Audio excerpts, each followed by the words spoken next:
When Piers Morgan was forced off the air last month, we were told it was because he had insulted the fake Duchess from Los Angeles. But on some level, it wasn't really about her or even about him. It was about all of us and our right to say what we think is true in a supposedly free country. It was about free speech and the freedom of conscience. He, of course, is still editor-at-large at Daily Mail, and what he writes is still worth reading. But he's not on television right now. And again, that has implications for the freedom of speech around the world. Here's part of our conversation. What I found was over 5 years, we trebled the ratings on Good Morning Britain.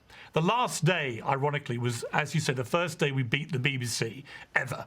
And we had trebled our ratings. So you would have thought people might be thanking me. Instead, I was basically corralled into a position where I was told you've either got to apologise for effectively disbelieving Meghan Markle's version of events here, or your position is untenable and you have to leave. And my gut was, I was going to be damned if I was going to apologise for something that I believe. And I just wasn't going to go down that road. I've seen too many people, when they're bullied by the woke brigade, into apologising. We saw it with Sharon Osbourne. She was bullied into apologising for defending me against a disgusting slur that I'm a racist. And rather than the person who was accusing her apologising to me, Cheryl Underwood, for accusing me falsely of being a racist, Sharon had to apologise for her passionate defence of me, and then she lost her job anyway. We saw recently the editor of Teen Vogue. Before she could even start, she apologised for years about stuff she tweeted as a 17-year-old kid. But that wasn't enough. So apologies don't ever get you anywhere. I don't believe Meghan Markle. Now, what I didn't know, and what was a fascinating thing to discover after I left, was that Meghan Markle, between the Monday and Tuesday, had made a personal complaint to the boss of ITV, Dame Carolyn McCall. I didn't know that. I was never told that. I don't know what pressure she was directly putting on, but she did, I know, personally contact her. I also know she had personally contacted, along with Prince Harry, Ofcom, which is a government regulatory body designed to regulate what we put out on news shows. So I was under attack from Miss Markle, both directly to my boss and to the government regulatory body, under attack to basically conform to her version of events. And I had to believe her. And if I didn't, I was a callous racist and I should be condemned and ultimately, as it turned out later that day, lose my job. And I think that's a pretty perilous slope. A journalist's job, which is to express skepticism about some of the more outlandish claims, like the secret wedding, like the story about Archie becoming a prince and so on. Even down to small stuff, like she'd never had any interest in the royals, when there are pictures of her draped over Buckingham Palace railings when she was a teenager and so on. I should be able to be a journalist and question the veracity of those statements. And frankly, I should be allowed, in a democracy that values freedom of speech, I should be allowed to say, I'm sorry, I don't believe you. But I wasn't. I wasn't allowed to do that. It was Meghan's way and Meghan's narrative and Meghan's truth. That phrase was actually used by Oprah Winfrey. This is your truth. What does that mean? When do we get to your truth? This is the kind of defence that, well, the kind of thing we would hear liberals attack Donald Trump for reinventing facts, for creating his own truth. But when Meghan Markle does it, the same liberals that attack Donald Trump cheer and applaud and say, this is her truth and it must be believed. And if you don't believe it, you're a racist. Well, I'm sorry, I'm not a racist. I just don't believe her.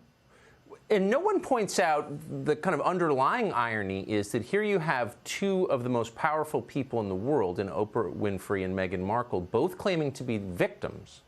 They're oppressed. They have more power than you. They got you fired, but you're oppressing them. The strong pretending to be weak in order to crush people below them. Does anyone notice this dynamic? Well, it's completely absurd, frankly, and I've written about this regularly for the Daily Mail, about the ludicrous hypocrisy of this couple who, by the way, contrary to what many Americans have been led to believe, the press coverage of these two right up to the wedding was completely over-the-top euphoric. Everyone in Britain was thrilled.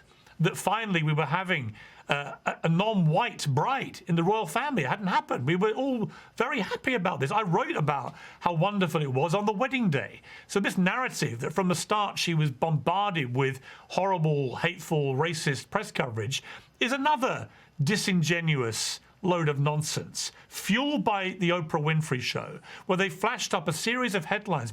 But really where this leaves us is that you've got this concept that somehow Meghan Markle, who married into one of the richest, most privileged families in the world, and within a couple of years has gone back to her home in California, is living in an $11 million mansion, is doing all sorts of enormous deals with Netflix, Spotify, you name it. They're taking the checks, hundreds of millions we read. And how are they getting those, Tucker? They're getting them because they're the Duke and Duchess of Sussex. They're getting them off their royal titles. The royal titles bestowed on them by the very institution that in the interview with Oprah Winfrey, they say they can't stand and is suffocating and traps them and so on and so on. Well, you can't have it both ways. If you really believe that way about the royal family and the monarchy, give up your titles, but they won't do that because it makes them too much money. So now you have these two oppressed people living in a mansion in California, earning hundreds of millions of dollars, in the middle of a pandemic that's killed nearly 3 million people, portraying themselves as the biggest victims in the world. But there are many people who don't have our platform, who are getting wiped out, That's eradicated, lives destroyed, careers ended, over the most ridiculous things. And it's got to stop, and it will only stop when the mass body of people who don't feel this way, who don't find themselves offended by absolutely everything, when they stand up and go, enough, I'm not going to let this happen. The power of free speech, as Winston Churchill said, some people think free speech is absolutely fine, right to the point they hear an opinion that they don't like, and then it's an outrage. That's not what free speech is. Free speech is about listening to an outrageous opinion you don't agree with and being able to accept that somebody else doesn't feel like you. That's what free speech is. Suffering does amazing things to people. They become very different in a short period of time. In the case of Piers Morgan, he's gotten a lot wiser and a lot braver and very much worth listening to. We spoke to him for over an hour today. It's available on demand at foxnation.com if you want to watch.